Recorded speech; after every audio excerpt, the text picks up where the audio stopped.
Guys, he is an amazing actor. He's a big-time movie star. He's the coolest man on the planet. He's smiling creepily at me. Let's bring him out. The Ant-Man himself, Mr. Paul Rudd.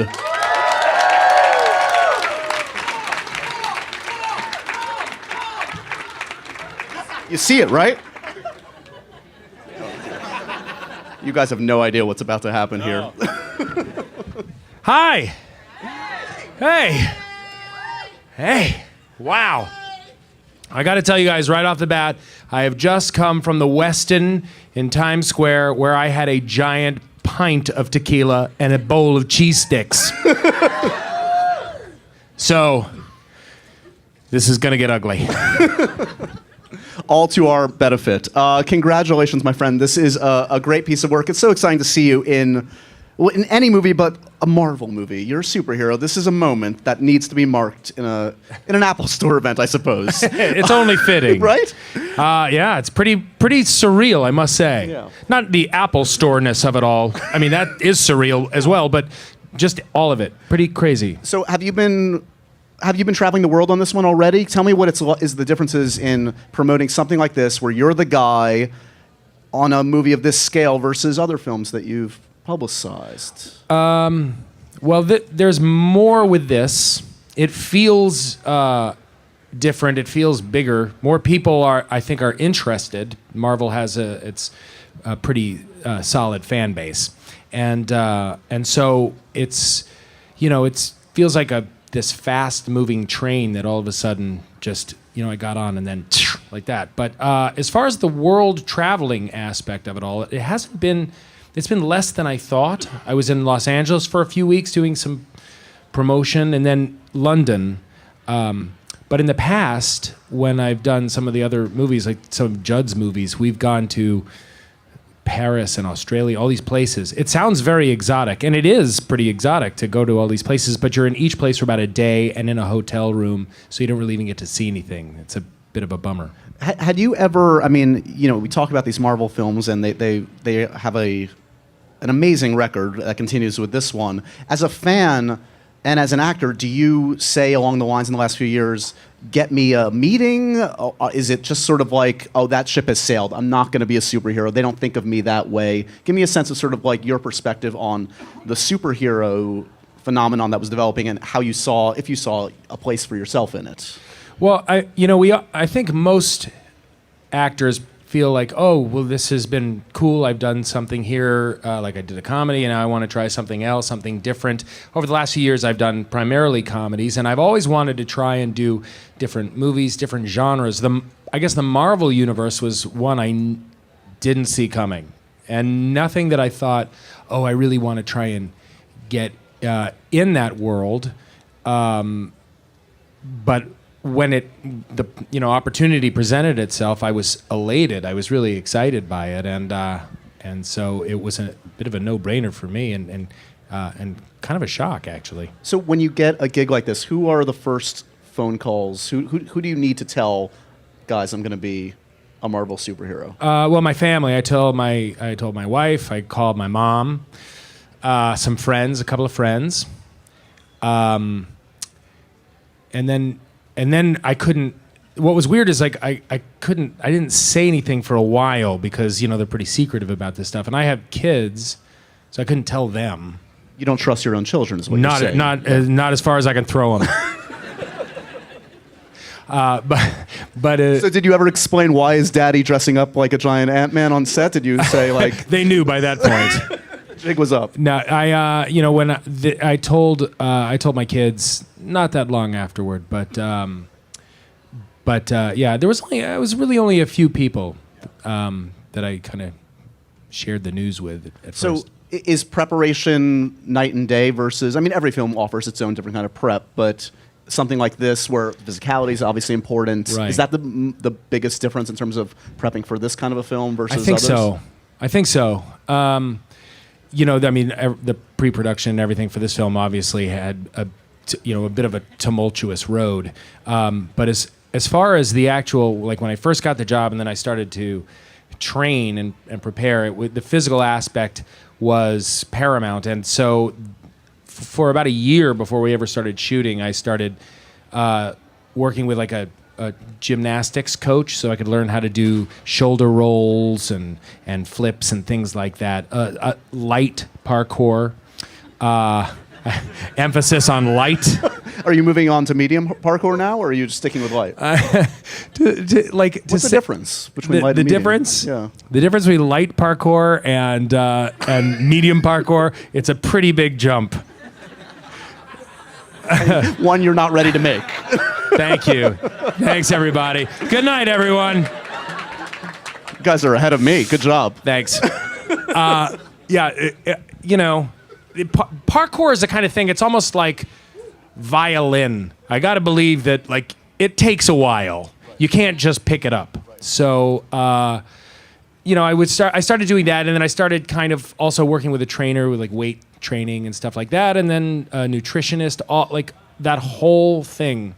And that became pretty much what my day was. Everything worked around that. So are you throughout that process just like lifting up your shirt, counting the abs until it's ready? Like, not quite, almost there. I see something coming in, I think. No, but it is that thing like where you just do it for so long and you're like, really? This is it? This is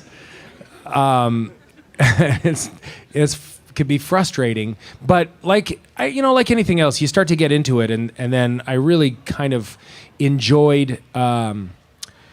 I enjoyed having so much energy, like waking up in the morning at about 6 a.m. and like ready to start the day. That was the most never so foreign to me. Are you gonna woo fresh? I'm fresh as a daisy. And now you're drinking giant tubs of tequila. And now I'm at the Westin in Times Square. This is how you celebrate your giant big superhero movie in the saddest way possible. Hit all the hotel bars in Midtown. If you're ever looking for Paul. What tequila do you want? Just give me anything middle of the road. Not medium, just the light. I don't. Yeah. Yeah. Just whatever's closest. You also have the distinction, I believe, of being the first Marvel superhero that also get a writing credit on the film, which is kind of amazing. You and Adam McKay. Adam McKay, yeah. Obviously began with Edgar, and he still has a story credit, I believe, in there. Talk to me a little bit about... And Joe Cornish as well. Joe Cornish, his collaborator, amazing. Talk to me a little bit about the writing process and how... I mean, that must have been very rewarding that you get such a hand in this, you're not just a hired gun. It was, although it was also daunting and unexpected. It happened because Edgar left the project and Marvel wanted, we were months away from shooting, and there was a script that seemed to, had gone through a couple of versions, and it was, they had some ideas, and then I had some ideas. Adam McKay came in, and he had some ideas. And then we just Adam is somebody I worked with on Anchorman, and he's he's the smartest guy in the room. And so we just started talking about some things we could do with the script as it existed. And then, we wanted to kind of go back to what Edgar and Joe had written as well and incorporate some new ideas and expand some things. And it was really out of necessity. It wasn't... It wasn't anything more than that, and we got it to the place, I think a place that it needed to be before we started shooting. And then and when Adam and I came on to start writing, Peyton Reed came on. I want to say like a week later, and then we all worked on it together. Movies tend to be, and this is true. They are group efforts. It wasn't just us. There were other writers. Marvel had a couple of guys. Andrew Ferrari and Gabe, whose name I would be able to remember had I not had a tumbler of tequila. You're in Ant-Man. Andrew and Gabe. Okay, good. Yeah.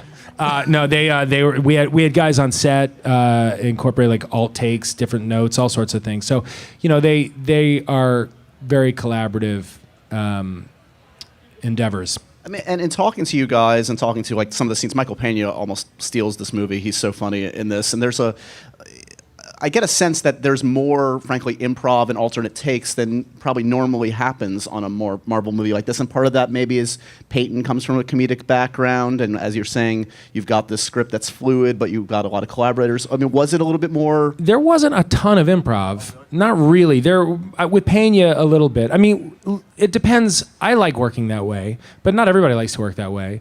And Pena is like somebody that we're just kind of writing and then knowing, okay, I know that he's gonna bring some things to this, and that when we're shooting it, say like, hey, let's play around with it.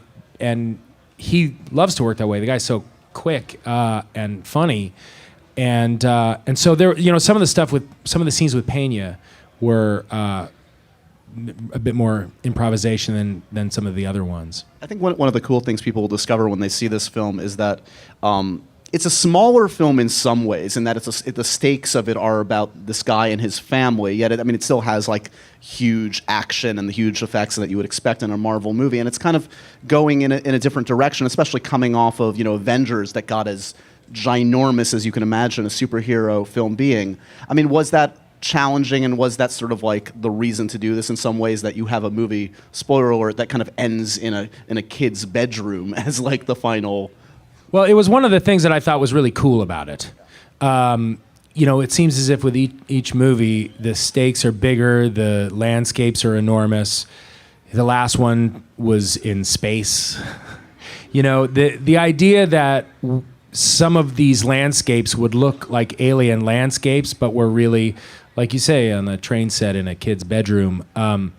This idea that visually was going to be bananas and totally striking, yet on surfaces that we're all very familiar with. I thought that would be really cool, and it is. This is also new territory for you, correct me if I'm wrong, just on the effects side of things, of like these scenes when you are shrunk down. I can't even imagine what that looks like for you. Was there a learning curve on that? Was it kind of easy to kind of not feel like an idiot when you're surrounded by nothing but? Well, you feel like an idiot, first of all, just walking out of like the trailer where in that Andy Serkis ping pong ball suit that I'd never had that on before. And then it was in a, we did most of the stuff, we kind of went through all of the movie in we're on a sound stage, and it was this area surrounded by, I don't know, like 100 cameras. And then, the area was taped off, and I kind of went through the movie, and it's like, all right, I'm rolling out of the way. This is where my light parkour really came into play. Someone's gonna step on me. Oh, I gotta roll. Like jump out of the way and that kind of thing. And so, that was a new experience, and you feel a little self-conscious, but not too much, because every time I'm thinking, all right, well, the people that are going to make this look real are the best in the business. And I also thought it's going to be cool the way they do it, because it hasn't been done before. A lot of the surfaces, when I shrink down, you would think those are CGI, but they're not. When you look back at like the Incredible Shrinking Man or some of the shrinking things, it's everything else is practical. A chair is built and it's this big, or a microphone would be huge, but we didn't have anything like that. But we had a macro photography unit, so that whenever we were shooting the movie, there was a whole other unit going on that I never really saw, that was shooting the locations and shooting things close up. And they just put me in those locations. So when you are in a bathtub, it's the bathtub. And when you are in carpet, that's carpet. And it's not computer generated. Did you do some binge watching of classics in the genre? Honey, I Shrunk the Kids, Inner Space? I didn't go too heavy into the, I'd seen, Inner Space and Honey, I Shrunk the, I've seen all of those. But I didn't really revisit it. It's a heist movie, and I didn't really. I'd seen some heist movies. I did a thing. I was guest editor on IMDb today, and I was going to do a top 10 list of my top 10 heist movies. And there's so many of them that I love. But in kind of researching and going over, I realized, there are so many more that I haven't seen.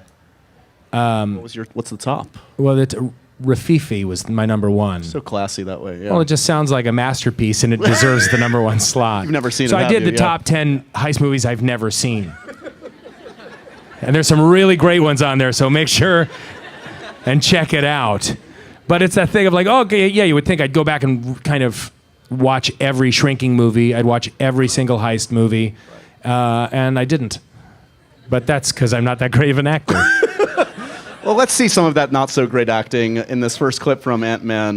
No, it's an excellent scene between you and the lovely Evangeline Lilly, I believe. Let's check it out.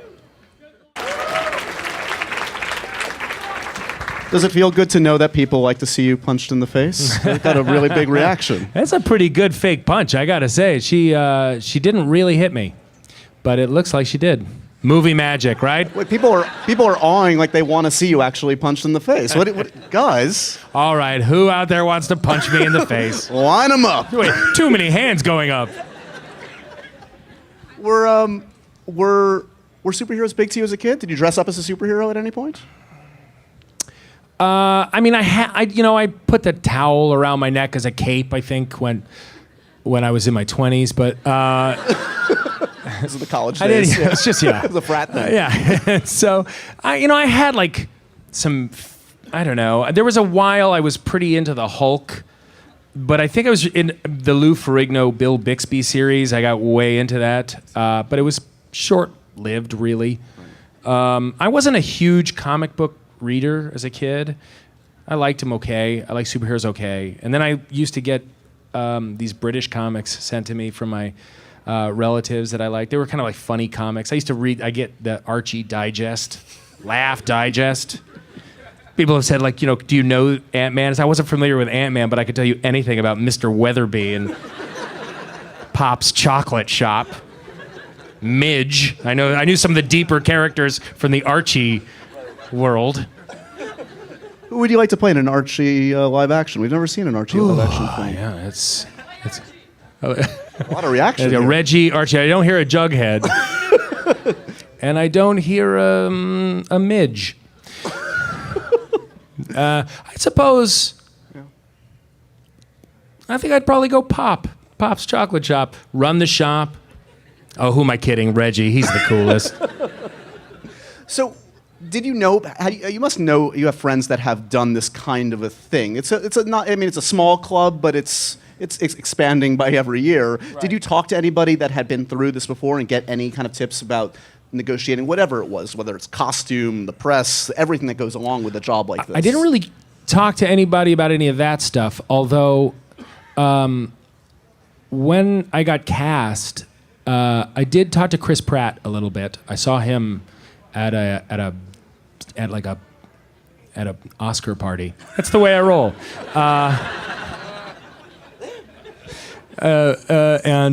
I was talking to him at this. To be fair, did I mention it was an Oscar party? to be fair, So many people there. It's like, who do I talk to? Chris Pratt, or shall I go over there and insert myself in some conversation that nobody wants me around? Your head was inside a margarita at the time. Let's be fair. It wasn't that classy. I was swimming in a pool of Jameson.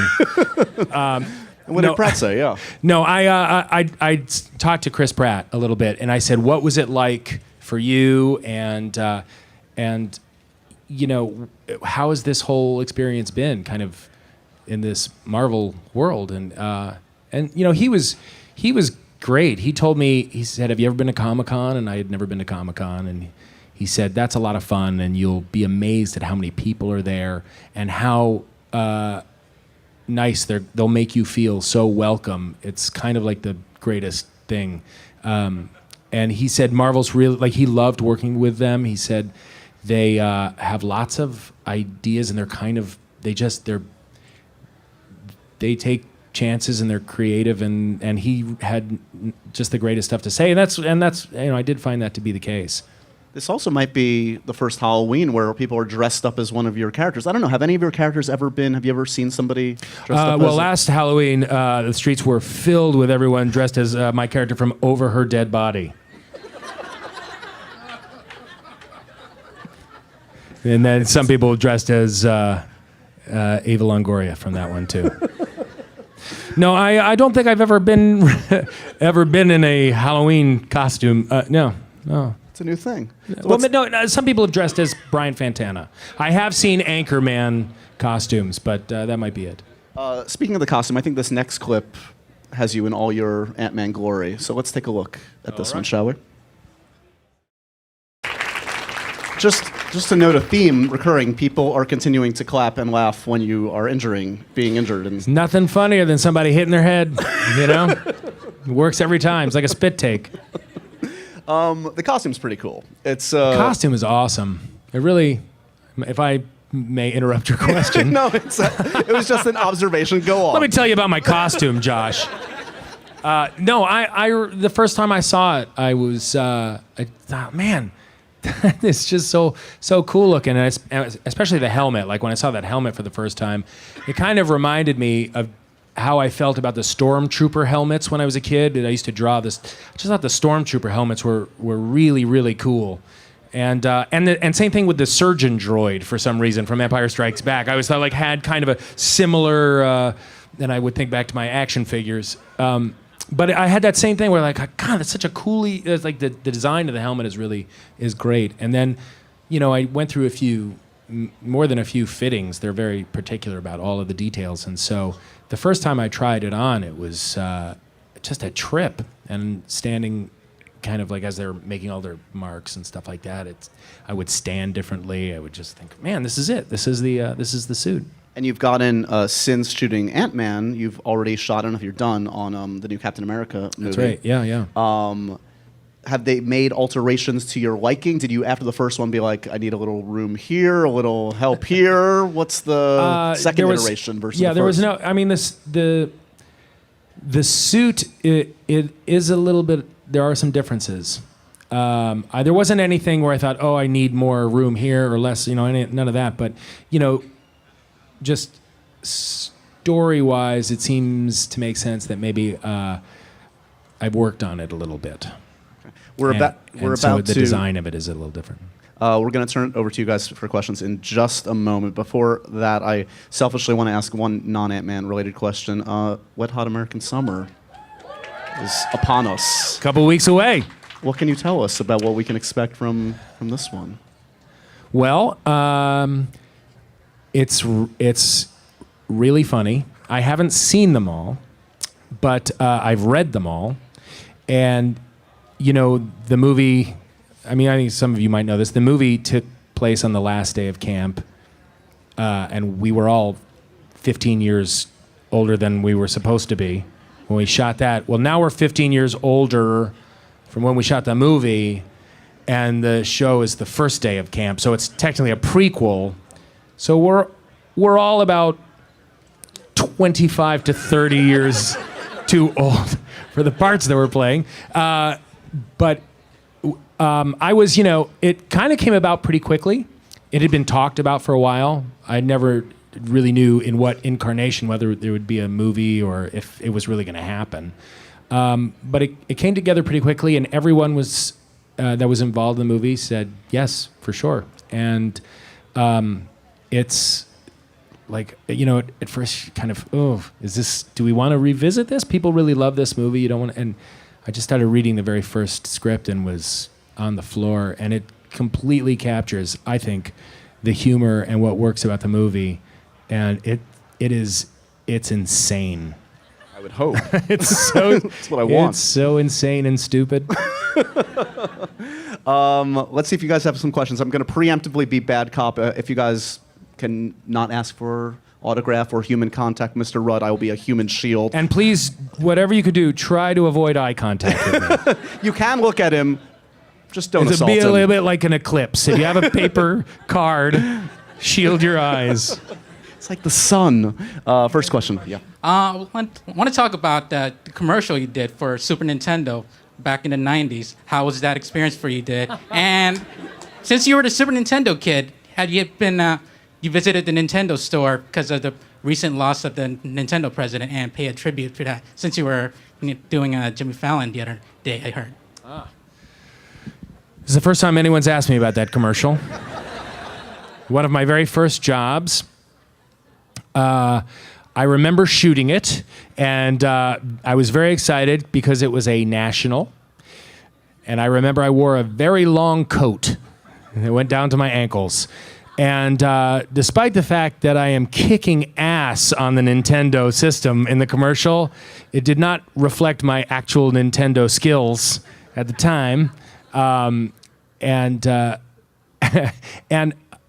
is what I do remember that the year it came out, maybe later in the year after it kind of gone off the air already, it was the NCAA basketball, like the Final Four or something. And it might have been the championship game, and they had the beginning of the game. They used that commercial where I went and jammed the thing into the console, and I'm playing it. And then on the screen at the drive-in, which is part of the commercial, they were just showing basketball highlights and making it look like I was controlling college basketball players. And I swear it was like I won the Oscar. I couldn't believe I'd like made it. And all of my friends were calling me saying, dude, you're in the finals. And that's what I remember most from that commercial. Hello. First of all, I just want to say you are one of my favorite actors. I'm not just saying that because you're here. I literally say that to anyone I talk to. Oh, so thank you very much. I love everything you do. But I have not lived here long enough to see you on the stage. And so I was wondering if you have any desires or any wants to go back to that. And if so, before you even ask, yes, I am available to audition. So just Very good. let me know. I am available. All right. And you're Actors Equity? I can be. I'm an engineer. So Oh, perfect. I can, yeah. It fits Excellent. right in. It fits right in. All right, we'll talk. Okay. I have no plan as of yet to do a play, although Musical? or a musical. I think that would be a blast. I have always tried. I've lived in New York for 20 years, and the reason that I live in the city, besides the fact that it's the greatest city in the world, is that the theater community is actually a vibrant and viable thing here. And I always have hoped to have a career where I can do movies and continue to go back and do plays. And that certainly is the case still. So while I have nothing planned, hopefully, like within the next couple years, I'll be able to do another play. Cool. Looking forward to it. Thank you. What are they gonna? What is it like? You know, being with most of the Avengers, like Iron Man or Captain America, Black Widow, versus being in your own movie, in your own standalone with your usual guys. And as for Ant-Man, what is it like working with Evangeline Lilly? Because I seen her in The Hobbit before. And I thought she did great. I just want to know what she's like from your point of view. Well, And about Captain America: Civil War. right. I'll answer the Evangeline one first. The latter question first. Working with Evangeline was great. I never met her. I didn't know her before this movie, but I knew who she was because I watched Lost, and I'd seen The Hobbit as well. Yeah, and so it's like you're talking and getting to know each other, and you're kind of focused on the script, and then I just I'm like, what's Sawyer like? Those are the kind of questions I want to have. And she would answer them. So it was that was pretty cool. As far as working on Captain America 3, it was pretty mind-blowing, actually. People ask me, since I got this job, they'd say, how does it feel to be part of the Marvel Universe? And it was really cool. And it is really cool. And when we were shooting Ant-Man and I'm walking around in that suit, it feels really exciting. And real, but we're in a bubble. Then when I went to go to that set, it became real in a way that I didn't even feel shooting Ant-Man, because there they were. And what's Robert Downey Jr. was there, yes, and Chris Evans. I have scenes where I was talking to them. I couldn't believe it. I'm like, oh, Tony Stark, huh? And I'm like, oh my God. And I completely turned into a 10-year-old. Where I get kind of dressed in the suit. There's they have like kind of their changing area, and so it's like on a stand. I'm like, whoa, there's the Winter Soldier arm. So I kind of like went over, and I was just like, dang, man. And then And then, Chris Evans was shooting it as Shield, and he had to go do something, so he just gave the shield to the Russell, the prop guy. And I just went over and said, Can I see it? Can I see it? I put my hand in there, like, wow. It became very real in this way that, wow, there they are. And so I have said, I said this the other day, somebody asked, like, so do you feel like you're part of it now? And the only way I could even describe it was I felt like Cousin Oliver to the rest of the Brady Bunch. Like, it's like, I do. I guess technically I'm in the family, but, I guess you could say it's like Sam to the rest of the Drummond family. Cousin Oliver gave a dose of life to that show. I mean, it kind of injected. I don't know if, yes, that's the difference. They don't need me to inject with life. But it is like the new kid in school. I know you mentioned that you do parkour and you saw a nutritionist, but I wanted to know specifically what your meal plan was like, only because we recently joined a gym and we're trying to get abs. And then Josh, I know you said, I follow you on Instagram, and I know you said no human contact, but I wanted to know, since I love Happy, Sad, Confused. I'm not on Josh, Instagram, so I don't know who you're I'm talking following. to Josh. It's a two-part question for Josh. So yours is the meal plan. Josh, you do Happy, Sad, Confused on Instagram, and I follow you, and I wanted to know if I could do that with you, and if Paula would be in it, then that would be great, too. Oh. Why don't you take yours and I'll formulate an Okay. answer. What I was eating was just, I was eating at very specific times too. That was a thing. I was eating, I'd wake up and I'd have some eggs, and black coffee. And then around 10:30, I would make a protein shake. I ate a lot of proteins. I ate like a lot of lean meat and fish and that kind of thing, and vegetables, but not all vegetables. I didn't really have any fruit. And then I would make another protein shake. I would occasionally have some raw almonds. And then I would eat at 6 o'clock at night, and I would generally have like a salad, vegetables, actually very little protein. And then, if I really wanted to give myself a treat, I would have seltzer. And that's how I rewarded myself after a day of good behavior, by having, instead of water, carbonated water. I will, of course, do Happy, Sad, Confused with you afterwards. We can't make an exception for Mr. Rudd. He's a in-demand man, but stick around after. I'll be here. Yeah, I won't do that. No, I would, but not really. But he just did it back there. We I can just did- composite yeah. you in. You'll see it We on can composite, Instagram yeah. soon. What was going on in Scott Lang's mind when he's transitioning from Ant-Man into Captain America's Civil War? And who would you like to face off in Civil War? And why, of course? Well, this is the kind of thing I start to answer this question, and all of a sudden sirens go off and poisonous darts get shot into my neck. You know what? I can't give any of the details about any of that stuff away, but I reckon what was going through Scott's mind was not so unlike what was actually going through my own mind. Yeah. Which was, wow, I'm here. Yeah, and I don't think, do you want to go up against any of those guys? They all seem pretty tough. Yeah, I can hold my own. Two questions. First of all, I'm curious, what was A, Judd Apatow, and B, Will Ferrell's reaction to you being cast as Ant-Man? And second of all, what goes through your mind whenever you're in public and the song Yamo Be There by Michael McDonald plays in the background? Do you mean, do I want to Yamo burn any place to the ground, right? I think with those guys, they were excited for me when I got this part. I haven't really talked to either of them, so in depth. All this stuff about getting in shape, I know Judd, when I've talked to him in the past, he's always just been like, ugh.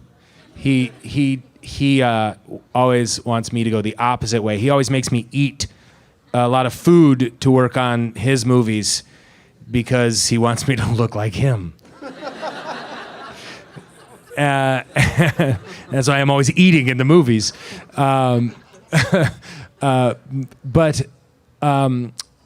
Yeah, in regard to here, yeah, like the Michael McDonald, like that guy's an amazing singer. First, Michael McDonald, and I just remember Yamo Be There. I never really knew what it meant. I remember as a kid growing up, but I was hear Yamo Be There. I was like, what is that? But he seems very cool. I always liked him just because he did the last song to the South Park movie and like crushed it. And you listen to that, you go like, oh, he's hilarious. So I always felt kind of guilty. I always feel guilty about it. I don't want to ever reference anybody in any of those movies, but I do sometimes anyway. And then I just feel terrible about them. And then I just hate myself. But it's like, it's a good joke. You got to kind of, won't just be hated by Michael McDonald. So now that you've been a superhero, what kind of role are you itching to do next? That you've gone all the way up to having superpowers. So now, what are you itching to do? Like, what's next? Well, I would like to do something. I mean, even before this, I would like to do something that people would really not think of me for. Something that is maybe a darker kind of role, or a bit more dramatic. I'm interested in lots of different things, and I like lots of different things. And I haven't gone about my career necessarily with the kind of very focused effort of mixing it up intentionally because I was just in a comedy, so now I want to do something darker.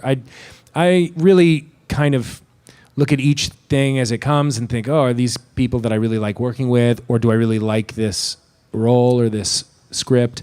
And is it going to be a fun experience? And I want to enjoy the ride. So that plays a big part. And I certainly have. But I'd like to try and do some things that, a lot of people went, huh? When I got cast for this part. I would like to do more parts where people would go, huh? When I get cast in them.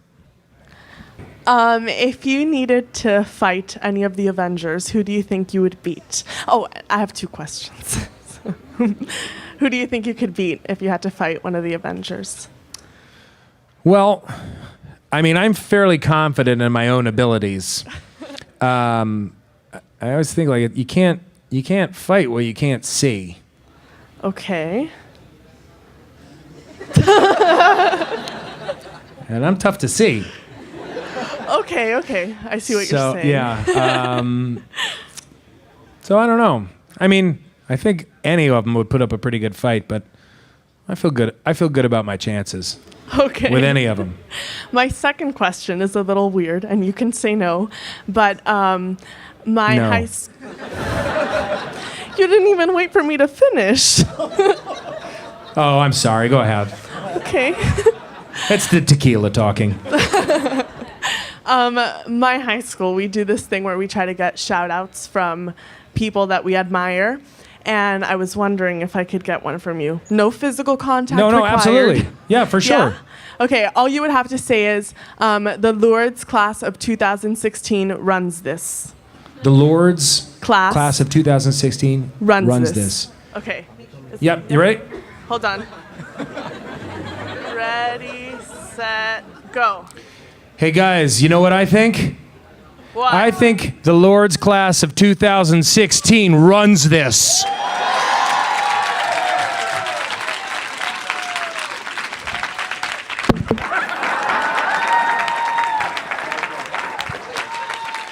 All right, guys, let's give it up for Mr. Paul Rudd. Ant-Man opens Thank you so tomorrow. much. Check it out.